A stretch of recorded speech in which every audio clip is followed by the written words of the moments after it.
এইমাত্র আমি অফিস থেকে এলাম, আর আজকে কাকু কাকিমা হিয়া কলকাতা থেকে এসছে বোলপুরে।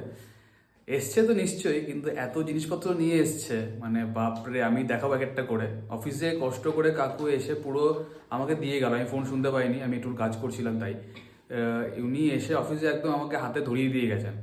কি আর বলবো, মানে কিছু বলার নেই। এখানে সবাই আমার মনে খুব কাছের, মানে খুবই কাছের, নিজের যারা আছে তাদের থেকে হয়তো আরো বেশি কাছের। তো বেশ, আমি এক একটা করে জিনিস প্রকৃতি দেখাতে বলবো যে কি কি দিয়েছে কাকু কাকিমা আর হিয়া। দেখাও। আমি ওখানে কিছু কথা বলতে পারছি না। আমার সব থেকে আমি অবাক হয়ে গেছি এই জিনিসটা দেখে।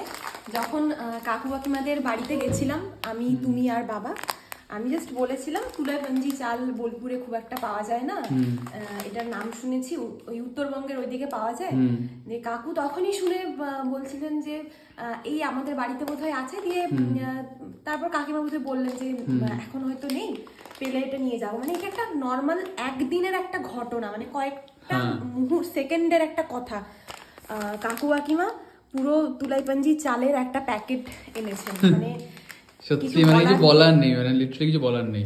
আর এটা আমার মনে হয় এটা হিয়া বানিয়েছে। হ্যাঁ, বোন এটা বানিয়েছে। হিয়া বানিয়েছে নিজের হাতে বানানো চকলেট। আমি এটা খেয়ে নিই টুক করে। দারুণ। এটা বোন বানিয়েছে। আর এই যে এটা একটা চকলেট, এটা দেখিয়ে দিই কি চকলেট। এটা দেশি পপস। এইসব চকলেট এখানে পাওয়া যায় না, এটা একটা খুব কষ্টের বিষয়। এগুলো ইমলি চকলেট, খুব ভালো খেতে এগুলো। মা থাকলে টেস্ট করলে খুব খুশি হতো। মা এইসব চকলেট খুব পছন্দ ছিল। যাই হোক, এটা হচ্ছে বাদাম কোকোনাট বরফি, এটাও ভালো হবে। খুলে দেখাও না, দাঁড়াও।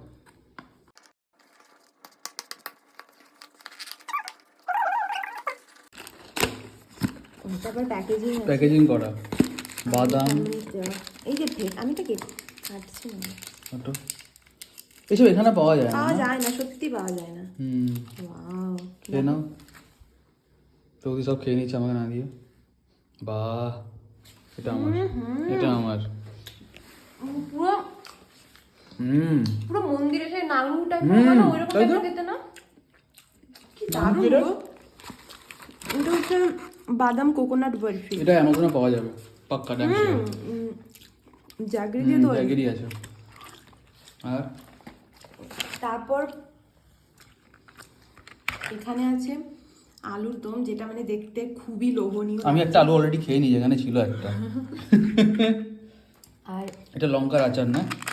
এটা মনে হয় আচার, আচারই মনে হচ্ছে। আবার টেস্ট করে দেখিনি, অন্য কিছু হতে পারে না, আচার নয়, এটা সবজি কোনো একটা, মিক্স ভেজ হতে পারে। বুঝতে পারছি না, খাবো যখন তখন বোঝা যাবে। বাট এটা আচার। হ্যাঁ, এটা আচার, এটা লঙ্কার আচার। আর এটা গাজরকে হালুয়া নাকি? এটা গাজরের হালুয়া। এটা টেস্ট করে নি। মায়ের হাতের রান্নার তো কোনো মানে তুলনাই হয় না। কথা বলে এটা হালুয়া, একদম পুরো একদম হালুয়া।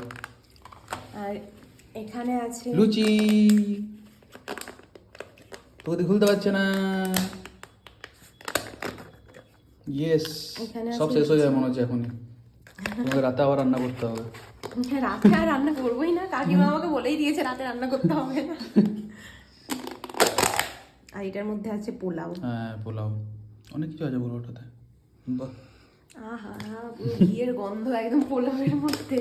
আর দুটো জিনিস ওখানে রাখা আছে, গঙ্গা জল, একটা গঙ্গা ওয়াটার, আর একটা এই ঠাকুরের, এটা একটা রাধা গোবিন্দ বোধ হয় না, দেখো তো, রাধা গোবিন্দ না? এটা ভালো করে ধুয়ে চান টান করে তারপরে এখানে স্থাপিত করবো।